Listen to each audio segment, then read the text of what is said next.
We've all been there. It's 7:45 a.m. on a Tuesday. You are stuck in bumper-to-bumper traffic, burning through $4 of unleaded fuel every minute just to inch forward enough to see the bumper sticker on the Honda Odyssey in front of you. It says, "Baby on board," which is essentially a plea for mercy from the laws of physics. You think to yourself, the problem here is friction. It's the resistance. It's the grinding of rubber against asphalt that forces you to keep your foot on the gas. If we just got rid of friction, cars would glide effortlessly. We would save billions in energy costs. We would solve the climate crisis. We would be free. So, let's do it. Let's snap our fingers and turn the coefficient of friction for every paved surface on Earth to exactly 0. Here is the good news: you will never have to pay for gas again. Here is the bad news: you are currently doing 70 miles per hour. You just tapped your brakes to take the exit ramp, and you are not going to stop moving until you hit a pine tree in a different time zone. Welcome to the frictionless commute. To understand why your morning is about to become a closed casket event, we need to talk about what friction actually does. In the boring, survival-oriented world of standard physics, friction is the only thing that translates the rotation of your engine into the movement of your car. When you press the gas, your tires aren't just spinning. They are interlocking with the microscopic imperfections of the road surface. It is a handshake, a molecular high five. The tire pushes back against the road, and thanks to Newton's third law, the road pushes the car forward. This is called traction. It's the reason you can steer. It's the reason you can stop. It's the reason you are currently alive. But in our new, frictionless utopia, that handshake is gone. We have replaced the asphalt with a substance smoother than a politician's alibi. Let's look at scenario A, the parking lot. You walk to your car. Well, actually, you don't. Because the sidewalk is also paved, you immediately slip, fall backward, and slide down the slightest incline of your driveway, likely ending up wedged under your neighbor's SUV. But let's assume you are tenacious. You crawl to your car, get in, and start the engine. You put the car in drive and press the gas. The engine roars, the wheels spin, the speedometer shoots up to 120 miles per hour. The car, however, remains perfectly stationary. Without friction, there is no force to push the car forward. You are effectively on a dyno machine made of ice. You can rev that engine until the pistons shoot out of the hood, but you aren't going to Starbucks. So, the only people who get to participate in this thought experiment are the poor souls who were already moving when we flip the magic switch. Let's go to scenario B, the highway. Meet Gary.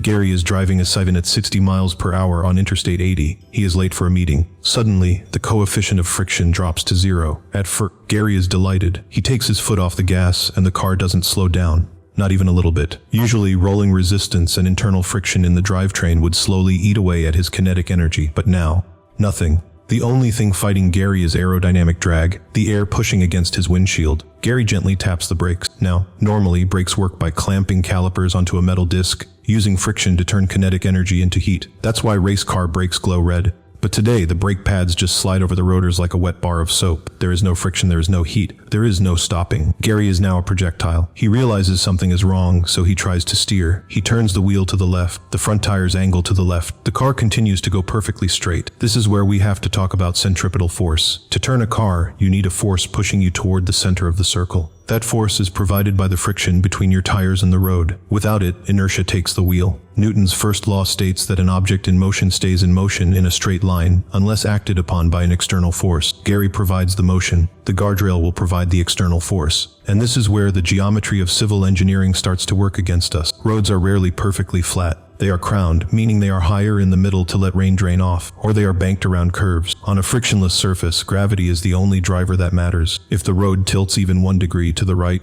Gary's car will accelerate to the right. It doesn't matter that he's doing 65 forward. He is now also sliding sideways. Every car on the highway begins to drift uncontrollably toward the lowest point. On a crowned road, this means every car in the left lane slides into the center median, and every car in the right lane slides into the ditch. But let's say Gary is lucky. He's on a banked curve. Normally, the bank helps you turn. Without friction, the bank is just a slide. If Gary is moving too slowly, he slides down the bank into the interior wall. If he's moving too fast, he slides up the bank and flies off the overpass. It is a delicate balance that Gary, who is currently screaming, is not equipped to calculate. Now, let's zoom out. The real problem isn't the individual cars, it's the collective thermodynamics of the situation. We have thousands of vehicles, each possessing roughly 1 megajoule of kinetic energy, and no way to dissipate it safely. In a normal world, we dissipate energy through brakes, heat, or rolling resistance, more heat. In a frictionless world, the only way to get rid of that energy is through inelastic collisions. That is the polite physics term for crashing into stuff. Since nobody can steer and nobody can stop, gravity will funnel every single vehicle into the local geological basin. Imagine a 4-way intersection at the bottom of 2 hills. In our new world, this is no longer an intersection. It is a particle accelerator for Honda Civics. Cars coming from north, south, east, and west will all slide toward the center point. They will meet with the enthusiasm of long-lost lovers, except they are made of steel and moving at highway speeds. The pile-up won't just be a traffic jam. It will be a compressed cube of scrap metal. And here is the fun part: the pile up won't stop growing. Since the road is frictionless, there is no resistance to push the wreckage out of the way. New cars will just slide in, hit the back of the pile, and add their mass to the tragedy. It will be like a game of Tetris played by a sadist. But wait, you say, what about the air resistance? Won't the cars eventually slow down due to drag? Yes, eventually. Let's do the math. A standard car traveling at 60 miles on a flat, frictionless surface, relying only on aerodynamic drag to stop, would take several miles to come to a halt. And that's assuming the road is perfectly flat.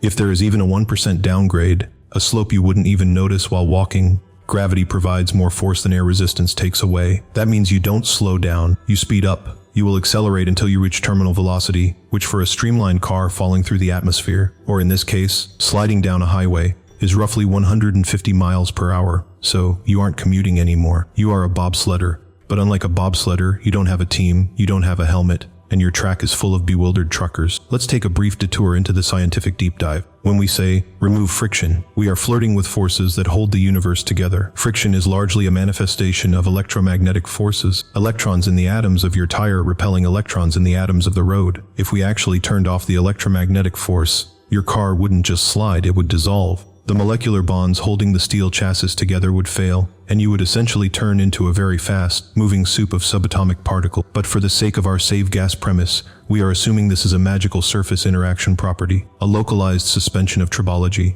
the study of friction, wear, and lubrication. This brings us to the most horrific realization of the frictionless commute, the pedestrian crossing. If you are a pedestrian standing on this frictionless asphalt, you are trapped. You cannot walk. You cannot run. If you try to take a step, your foot slips backward and you faceplant. You are stranded on an island of concrete, watching a wall of control SUVs sliding toward you at terminal velocity. The only way to move is to throw something in the opposite direction to gain momentum, essentially using yourself as a rocket. So, if you are carrying a briefcase, throw it hard. You will slide slowly in the other direction. If you run out of things to throw, well, I hope you have good health insurance. Oh, wait, the ambulance can't stop either. Never mind. So, how does this end? Eventually, every car on the continent ends up in one of two places: the bottom of a lake or the side of a mountain. The ocean and large lakes become the ultimate parking lot. Since the roads leading to the coast generally slope downward, millions of cars simply slide into the sea. The good news is, water provides excellent resistance. The bad news is, cars are not boats. For those inland, the commute ends when the geography decides it ends. You slide for 3 hours, crossing state lines, listening to a podcast until you hit the Rockies. The impact isn't just a crash, it's a conversion of energy. All that kinetic energy you save by not using friction, it has to go somewhere. Upon impact with a granite cliff face, it transforms instantly into sound, deformation of metal, and heat.